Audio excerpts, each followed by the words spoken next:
पर जी हाँ, middle east के संकट के बीच भारतीय शिपिंग सेक्टर को लेकर सरकार एक्शन में आ चुकी है, क्योंकि शिपिंग सेक्टर को आ रही चुनौतियों पर आज सरकार ने सभी स्टेक होल्डर्स के साथ एक अहम बैठक की है।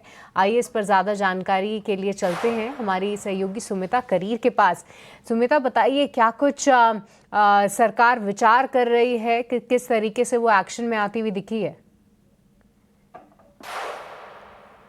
That's right. ही बहुत ही important meeting हुई थी आज as far as exporters issues are concerned. In fact, what we're given to understand is that this meeting went on for an hour and a half. और इसमें representatives थे DGFT के, Indian Customs के, freighters के, exporters के और containers associations के. In fact, exporters ने बोला कि Red Sea route जो है दोबारा close हो गया है and now they are unable to properly ship via European routes as well. And that really puts the burden on exporters even more amidst the ongoing crisis. उसके अलावा जो discuss हुआ था की इशू वो ये था कि एग्जॉर्बिटेंट प्राइसेस जो चार्ज करी जा रही हैं शिपिंग लाइंस एक्सपोर्टर्स से, specially for those shipments which are currently on water. उन्होंने बोला कि ये बिल्कुल गलत है, ये प्रॉफिटियरिंग हो रही है और इसको रोक देना चाहिए.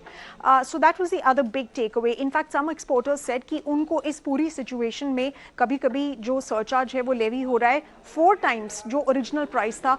अगर पहले शिपिंग लाइंस चार्ज करती थी $2,500, तो अब वो चार्ज कर रही है कुछ केसेस में अप टू $3,000, $3,500, जो बिल्कुल बैक ब्रेकिंग है for exporters. The other issue that exporters suggested was the fact कि वो इतना परेशान है ये जो क्राइसिस अनफोल्ड हो रहा है और शिपिंग को डिस्ट्रप्शन हो रहा है कि their losses are running sometimes into crores, 10 crores, 20, even 30 crores in some matters. और उन्होंने बोला है that the government should come forward to share these losses as exporters are handling with the pain more so in case of perishable goods. उसके अलावा officials ने जो सुन रहे थे ये सारी बातें, उन्होंने बोला कि शायद सून एक एडवाइजरी जारी की जाएगी. उस एडवाइजरी में जो है डिटेल्स होंगे कि कैसे शिपिंग लाइंस को प्रॉफिटियरिंग नहीं करनी है और इस पे क्रैकडाउन किया जाएगा. पर कौन सरचार्ज पे करेगा ये डिसाइड करेंगे अभी कुछ टाइम में government.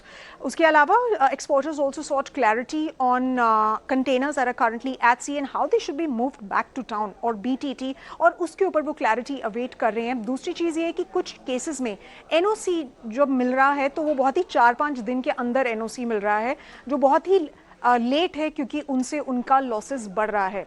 So that is all right, बहुत बहुत शुक्रिया सुमिता ये पूरी जानकारी देने के लिए कि फिलहाल शिपिंग सेक्टर को किस तरीके की दिक्कतों का सामना करना पड़ रहा है. कंटेनर की शॉर्टेजेस हैं ही, काफ़ी बड़े नुकसान हो रहे हैं शिपिंग कंपनीज़ को.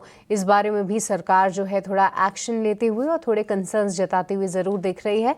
बहुत बहुत शुक्रिया पूरी जानकारी देने के लिए. पर आप